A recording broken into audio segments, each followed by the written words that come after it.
The Bible says, where two or three are gathered together in my name, there I am in the midst of them.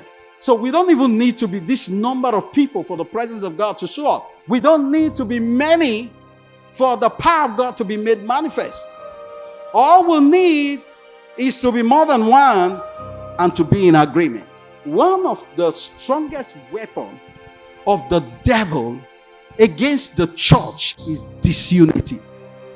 If he can make you disagree, he has succeeded over you than anything else. Even in marriage, if he can divide you, he has succeeded. One of the major challenges many Christians have had is jealousy, envy, unhealthy competition.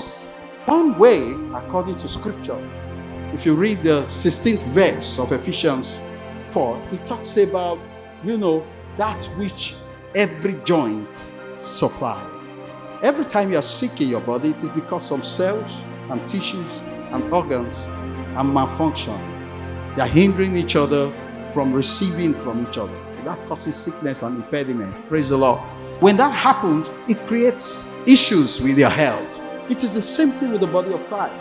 We have to be ready to receive from one another. We have to be ready to give to one another.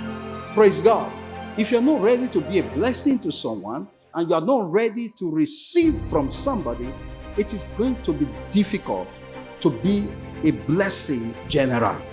And that way, disunity will foster and take hold of us. And it is something we must stop.